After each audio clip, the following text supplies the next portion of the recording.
हे mister मालिम, इससे आज हम बात करेंगे ए मुश्तिक़ाक़ ड्रामे के सबसे बड़े ट्विस्ट के बारे में, जो कि अब आपको लास्ट एपिसोड में देखने को मिलेगा कि क्या यहाँ पर मुस्तजाब दुआ के साथ मिल पाएगा, क्योंकि उसने एक बहुत बड़ी शर्त रख दी है अपने खुदा के साथ। यहाँ पर उसने ये रिक्वेस्ट की थी कि अगर दुआ को ज़िंदगी मिलेगी तो मैं उसकी ज़िंदगी में कभी भी दोबारा नहीं आऊँगा या उसको मैं इंसिस्ट नहीं करूँगा अपनी लाइफ में लाने के लिए। अब दुआ को चूँकि होश आ गया, बिल्कुल एग्जैक्टली जैसा मैंने आप लोगों को अपने लास्ट रिव्यू में बताया था, सेम आपको वही सीन देखने को मिला। इस बात के ऊपर एक लाइक तो बनता है। अब यहाँ पर मैं अब आपको बताने वाला हूँ कि क्या इस ड्रामे की लास्ट एपिसोड में दुआ और मुस्तजाब एक हो पाएंगे या नहीं, क्या सर्कमस्टांसेस बनने वाले हैं, नेक्स्ट एपिसोड में आपको एक्सपेक्टेडली क्या दिखाया जाएगा। इन सभी क्वेश्चंस के आंसर मैं आज के स्टूडियो में करने वाला हूं, और साथ में आप लोगों को ये भी बताना चाहूँगा कि इस स्टूडियो के अंदर मेरा आज लास्ट डे है। अब मैं फाइनली अपने नए घर में जा रहा हूँ। वहाँ पर एक सेपरेट स्टूडियो है, उसको सेटअप होने में मज़ीद 5 से 6 महीने लग जाएंगे। फ़िलहाल आपको एक बिल्कुल प्लेन बैकग्राउंड के साथ वीडियोस देखने को मिलेंगी, लेकिन एक एक्साइटमेंट है कि भाई यहाँ पर आपको नया स्टूडियो कैसा लगता है। तो काफ़ी इंटरेस्टिंग होने वाला है इस चैनल पे। भैया जो नए लोग आए मेरे चैनल पर, जल्दी से दबा दें सब्सक्राइब का बटन, पुराने जैसे करते इंस्टाग्राम पर फॉलो या @मालिम, क्योंकि आपके सभी क्वेश्चंस के आंसर मैं वहाँ पर करने वाला हूँ। वीडियो करते जैसे लगता है कि हम स्टार्ट कर सकेंगे बहुत ही सुपर डुपर रिव्यू। तो चले आगे बढ़ते हैं।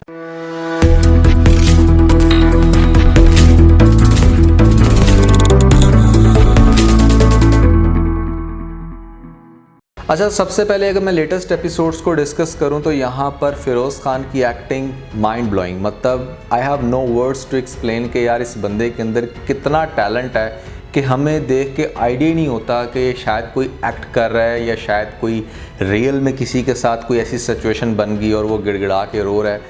बहुत मज़ा आया मुझे इनकी एक्टिंग देखने का। आई एम लिटरली शॉक कि यार पाकिस्तान के अंदर इतना हाई टैलेंट मौजूद है कि जहाँ पर आप लोग खो जाते हो सीन के अंदर। तो फ़िरोज़ खान को मेरी तरफ से एक नहीं बल्कि 2 जगह पे थम्स अप होंगे। आपने इस ड्रामे की लास्ट एपिसोड्स के अंदर मतलब कमाल ही कर दिया। इससे पहले के एपिसोड में आपने जितना भी काम किया, जितनी भी एक्टिंग थी, that was good, but I personally believe के इट्स नॉट कंपल्सरी कि अगर आपने बहुत शाउट करना है या आप बहुत ऊंची आवाज़ में बोलोगे तो ही आप बहुत अच्छा एक्ट कर रहे हो। कुछ चीज़ें आप बार बार देख के इरिटेट हो जाते हो, लेकिन भाई लास्ट 3-4 एपिसोड्स में और ख़ास तौर पे लेटेस्ट एपिसोड में जो आपने कर दिखाया ना, दैट इज़ फिनोमिनल। तो आपने ये देखा कि उसने अपने रब से दुआ मांगी थी कि अगर दुआ को ज़िंदगी मिलती है तो उसे इंसिस्ट नहीं करेगा अपनी लाइफ में लाने के लिए। पहले तो मुझे ऐसा लग रहा था कि शायद उसके सामने भी ना जाए और ये क्यूरियोसिटी मेंटेन रखे, बट एटलीस्ट वो सामने आ रहा है। आपने देखा कि जब दुआ को होश आती है तो वो सामने आता है, और वो सीन जहाँ पर दुआ हाथ आगे बढ़ाती है तो वो हाथ नहीं पकड़ता, और दूसरे ही लम्हे आपको नेक्स्ट सीन में दिखा दिया जाता है कि उसने दुआ का हाथ नहीं पकड़ा, उसने कुरान पकड़ लिया। सो ये चीज़ बहुत ज़्यादा इंटरेस्टिंग थी। रिलीजियस पर्सपेक्टिव से देखा जाए तो ये ड्रामा उस ऑडियंस को बहुत ज़्यादा हिट कर रहा है जो कि एक किस्म के एडवांस मुस्लिम्स हैं या यहाँ पर फैशन के साथ साथ अपने रिलीजियस वैल्यूज़ को भी मेंटेन रखते हैं।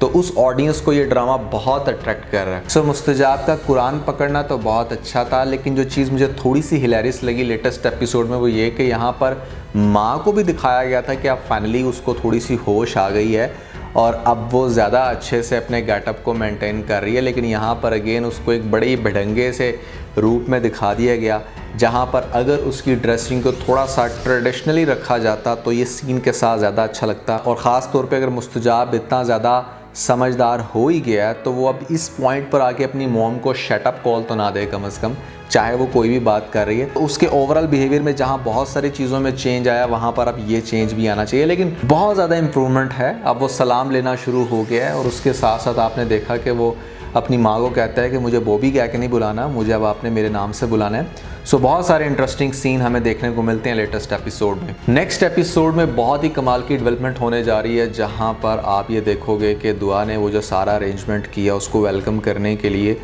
अब मुस्तजाब आ तो गया है, पहली बात तो ये कि उसको शायद आने नहीं चाहिए था। अच्छा, वो आ गया। अब यहाँ पर दुआ के साथ जो उसकी कम्युनिकेशन होनी है ना, दैट इज़ वेरी इंटरेस्टिंग, क्योंकि दुआ बेसिकली ये जानना चाहेगी कि वो उसको अवॉइड क्यों कर रहा है।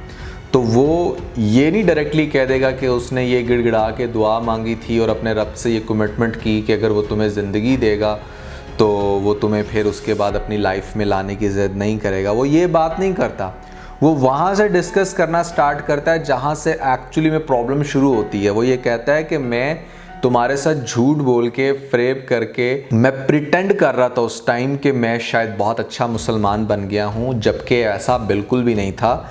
मैं तुम्हें धोखा दे के अपनी ज़िंदगी में लाने की कोशिश कर रहा था। और वो ये बात बड़ा रो रो के नेक्स्ट एपिसोड में कहेगा। दुआ बड़ा हैरान होगी कि व्हाट ही सेइंग, मतलब अब इतनी ज़्यादा इसकी उसने फेसेस देख ली हैं कि उसे खुद भी समझ नहीं आती दुआ को कि ये बंदा कभी क्या।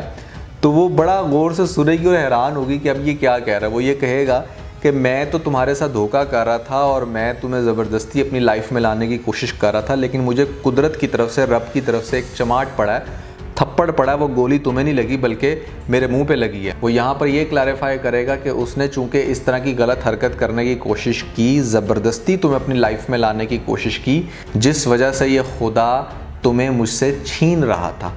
और अब जब वो तुम्हें तकरीबन छीन चुका था तो मैंने फिर ये अपने रब से रिक्वेस्ट की कि मैं तुम्हें कभी भी अपनी लाइफ में लाने की ज़िद नहीं करूँगा। मैं बस दिल से ये दुआ मांगता हूँ, गिड़गिड़ा के, रो के, कि मेरी दुआ को नई ज़िंदगी मिल जाए, जिस वजह से शायद मेरे रब ने मेरी दुआ जो है वो कबूल कर ली। तो दुआ के लिए एक बड़ी क्रिटिकल कंडीशन बनने वाली है, क्योंकि वो खुद भी रिलीजियस वैल्यूज़ को बहुत ज़्यादा फॉलो करती है। अब जब यहाँ पर वो खुद ही बता देगा कि उसने रब से ये कमिटमेंट कर रखी थी, तो माँ भी कुछ इसी सदमे में होगी कि अब मतलब क्या होगा मेरे बेटे का। मैं चाहती तो ये थी कि दुआ उसकी ज़िंदगी में आए, और कुछ वो बहुत ज़्यादा डिप्रेस होगी।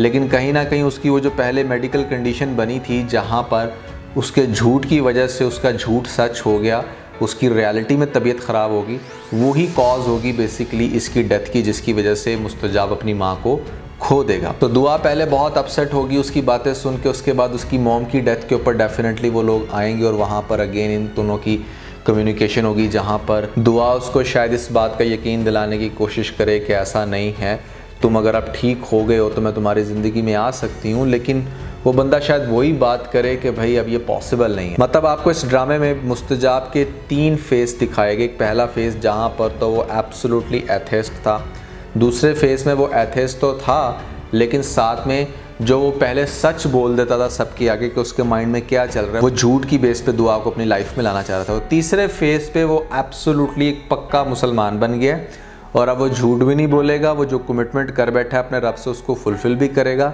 And now it's absolutely impossible for him कि वो उसको अपनी लाइफ में लेके आए। फिर ऐसा क्या होगा कि दुआ और मुस्तजाब आगे जाके एक हो जाएंगे। देखिए, मेरी अपनी बड़ी स्ट्रॉन्ग प्रेडिक्शन है इस चीज़ को लेकर के भाई अगर इस ड्रामे के अंदर ये सारा सिनेरियो क्रिएट किया गया है, तो मुझे नहीं लगता कि इसका एंड सिर्फ ये आपको दिखा देंगे कि अब दुआ जो है वो अपनी ज़िंदगी जिएगी और मुस्तजाब बिल्कुल रिलीजियस वैल्यूज़ को फॉलो करते हुए इस्लाम की तरफ चला जाएगा और दुआ को बिल्कुल भूल जाएगा। शायद इसका रिज़ल्ट ये ना हो, क्योंकि सम टाइम हम जो सोचते हैं, हम जो अपने रब से बातें कर रहे होते हैं, ज़रूरी नहीं कि उसके रिस्पॉन्स में जो हो रहा है हम उसको ये समझ बैठें कि हाँ चूँकि हमने ये सोचा था उसकी वजह से ऐसा हुआ। यानी कि दुआ को अगर ज़िंदगी मिली है तो ये ज़रूरी तो नहीं है कि मुस्तजाब की उस रिक्वायरमेंट के ऊपर मिली है, या जो उसने जहन में ये सोचा था कि हाँ मैं उसे कभी भी अपनी लाइफ में नहीं लाऊंगा, खुदा ने सिर्फ उसकी इस बात की वजह से दुआ को ज़िंदगी बख्शी। खुदा इस वजह से भी तो ज़िंदगी बख्श सकता है ना कि हाँ यार अब ये इंसान बिल्कुल सीधे रास्ते पे आ गया, अब मुझे नज़र आ रहा है कि इसके दिल में किसी भी किस्म का कोई प्राउड नहीं है, कोई अक्कड़ नहीं है, ये एक अच्छा सीधा इंसान बन चुका है, तो अब ये डिज़र्व करता है दुआ को। तो ये रीज़न भी तो हो सकती है। और ये वो पॉइंट है जिसको मेरे ख्याल से वो जो हमारे मौलाना साहब हैं जो इस ड्रामे में दिखाए गए हैं, हाजी साहब पता नहीं उनको क्या कहते हैं, वो इसको ये बात क्लैरिफाई करेगा कि भाई ज़रूरी नहीं है कि जो मतलब आपने निकाला दुआ की ज़िंदगी से वही असल मतलब हो। तो वो इसको इस तरह की बातें करके कायल करेगा, इसको समझाएगा। फिर इसके दिल को जब तसल्ली होगी कि हाँ जो बातें हो रही हैं वो बिल्कुल ठीक है, इस्लाम का ये मज़ीद नॉलेज लेगा, तो शायद आगे जाके वो जो मौलाना साहब हैं वो इसका और दुआ का निकाह पढ़ाएं और इन दोनों को प्रॉपर एक दूसरे के साथ अटैच करें। मुझे लगता है कि ड्रामे की एंडिंग कुछ इस तरह से होगी, दुआ और मुस्तजाब लास्ट एपिसोड में स्पेशली एक दूसरे के साथ मिल जाएंगे। लेकिन आप लोगों को क्या लगता है ज़रूर बताइएगा नीचे मुझे कमेंट सेक्शन में। सजल की डिवोर्स को लेकर बहुत सारे लोग मुझे रिक्वेस्ट कर रहे थे कि मैं अपना ओपिनियन शेयर करूं, और मैंने उसके ऊपर एक बड़ी डिटेल्ड वीडियो बनाई है। अगर आप लोगों की नज़रों से नहीं गुजरी तो ऊपर आप लोगों को लिंक मिल जाएगा, जल्दी से लिंक पे क्लिक करके वीडियो देख के अपना फीडबैक मुझे ज़रूर दीजिएगा। तो आज का बस इतना ही। अगर आपको इस वीडियो के अंदर कोई एक पॉइंट पे चल तो आप वीडियो को लाइक जरूर कीजिएगा और अपने दोस्तों के साथ ज़्यादा से ज़्यादा वीडियो को शेयर करने की कोशिश करें, स्पेशली उन दोस्तों के साथ जो पाकिस्तानी ड्रामास के बहुत बड़े फ़ैन हैं। वीडियो अच्छी लगी तो सब्सक्राइब बटन के ऊपर जरूर क्लिक कीजिएगा और कमेंट सेक्शन में मुझे अपना फीडबैक देना मत भूलिएगा। और ये सारे काम करने के बाद आप बेल आइकन को जरूर प्रेस कर लीजिएगा ताकि लेटेस्ट अपडेट आप लोगों को सबसे पहले मिल सके। इसके साथ ही बहुत सारा ख्याल रखें। Stay motivated and God bless you.